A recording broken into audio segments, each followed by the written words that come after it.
It was a mess what happened here, but we're cleaning it up. I don't think that this is a reflection on the leader, it's a reflection on the body itself and the place where we've come in this country. Welcome back to America Decides. House Speaker Johnson is working to divert blame for the Republicans and their failed attempt at impeaching DHS Secretary Alejandro Mayorkas. He also says the fight isn't over yet. Mayorkas needs to be held accountable. The Biden administration needs to be held accountable, and we will pass those articles of impeachment. We'll do it on the next round. Jasmine Wright and Leigh Ann Caldwell join us now. Jasmine is a politics reporter at NOTUS. Leigh Ann is co-author of the Washington Post's Early 202 and an anchor for Washington Post Live. Great to have you both here. Jasmine, we'll begin with you, but first I want to play Congressman Nels and what he had to say about this failed vote about the DHS secretary. I said, you know what? I said, if we'd have had George, Santos here, but you guys kicked him out. I didn't kick him out. You kicked him out. He'd have been a hard, let's impeach him. So sometimes we got to be careful what we ask for. When they're pining for Congressman Santos to come back and be a vote, it's pretty indicative of where things stand among House Republicans. Where do they go from here? I think that is a major question. Obviously, there are some on the far right of the Republican Party who want to see this bill brought to the floor again, who want to see Mayorkas impeached. But of course, the votes just don't work in their favor, particularly on those arguments from not just moderates like Ken Buck, but also some in the far right party, former Freedom Caucus members who say that this does not set a good precedent for Republicans if Democrats are back in the majority come 2024 November. So I think that there's a major question of how this goes forward. But clearly there are many, many, many Republicans in that party and in the Congress who are just so upset with Mayorkas and what's happening on the border, who want to see this bill fulfilled. But can they get there? I mean, I think that that's the major question. Leigh Ann, great to have you here. What's your take on that? I read Congressman Mike Gallagher of Wisconsin, his op-ed in the Wall Street Journal, a Republican saying he's against this move for impeachment. Are some Republicans listening to him about that argument that if, let's say, former President Trump or Nikki Haley wins the presidency as a Republican, that they're going to face constant possible impeachments in 2025? Yeah, well, obviously that was what Gallagher is most concerned about. He said that Republicans made the same arguments when Democrats were impeaching Trump when Trump was in office. And now that Republicans are also lowering the bar for impeachment. The interesting thing about Gallagher is he not only voted against this, and he said that he has been a no for a long, long time on this. This was no surprise to leadership. But he also took his argument really publicly in the opinion pages of the Wall Street Journal, which has sometimes a more conservative readership and where establishment conservatives read the opinion pages of the Wall Street Journal. But my sources on Capitol Hill are saying they're confident that if Johnson brings this forward again, that it will pass. Because if a member there's several members who did not want to vote for this, but they already voted for it. So it's going to be very hard for them to switch their opinion to vote against it. So Republicans are confident, but there is a lot of concern among some Republicans and many Democrats that this is just opening the door and weakening the meaning of impeachment.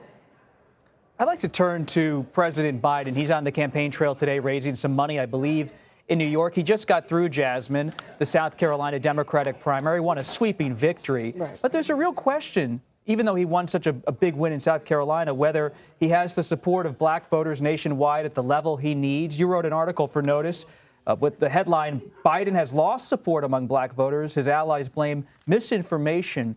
Coming out of South Carolina, what's your reporter's assessment of where President Biden stands with one of those key coalitions? Yeah, I think if you were to talk to the Biden campaign, which I do pretty frequently, they would say that President Biden is coming out strong. That resounding, decisive win that he notched in South Carolina was indicative of the fact that black supporters do support him in re-election. They said that they increased black voter support in South Carolina by like 13 or more percent. So they're saying that they're really on top of that coalition. But when I talk to other black voters in this country, they don't really say the same thing. In fact, I talked to two separate groups of black women who met with the Biden campaign, who basically said that if they don't really redirect their efforts and really talk to this disillusioned group, that's not just black men, but it's also black women, that they're going to lose that section. Now, they asked for a couple of different things, including more black women at the senior level,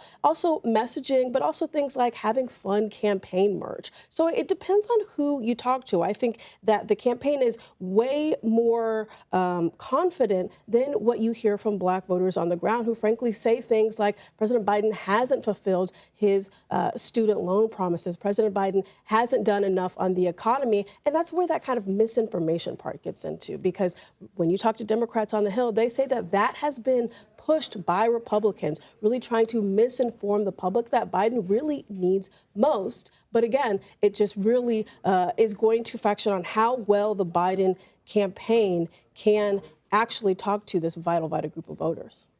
Leigh Ann, on another front related to President Biden and his campaign, immigration, border security. I asked Weijia Jiang about this a few minutes ago. If Congress continues to have paralysis on this issue, what are Democrats on Capitol Hill telling you about what they want the president to do to address this issue, not only for himself politically, but for themselves? So there are some Democrats like Joe Manchin who wants to call a national emergency on the border. There are others who are saying that the president should pass executive orders about the border potentially. But really the politics of immigration, Democrats at this point think could place the blame a little bit on Republicans because they are walking away from a deal to secure the border. Of course, this is a deal that, while Republicans say would only make the situation worse, is the most conservative border policies that we've seen in at least 3 decades, potentially a lot longer. So, and there's some concerns about, in the Republican side too, that they will get blamed for walking away for this deal. So there is a lot of internal politics happening when it comes to the border, where Republicans were confident that they win on this issue. President Biden or President Trump thinks that he wins on this issue. That's why he wants the issue to remain, and that's why he does not want a deal on the border. But down ballot, it could become a lot more complicated. And very quickly, from both of you, in about just a few seconds, Speaker Johnson, to lose all these votes, what's his political capital right now with his own members? I mean, I think it looks shaky, but the bottom line is that he's having the same problem as McCarthy, which is that he is not the de facto leader of Republicans. Former President Trump is, and they fear former President Trump, and they don't fear Speaker Johnson. And so that is going to be something that he's going to have to contend with over and over and over again. Leigh Ann, quickly. Yeah, there's a lot of concern about a vacuum of leadership of Speaker Johnson. But I will say, looking a little bit forward, if the Senate does pass Ukraine funding, there is no way Johnson can bring it up. He will most likely lose his job. Hardball politics. Jasmine Wright and Leigh Ann Caldwell, thank you for being here. We appreciate it.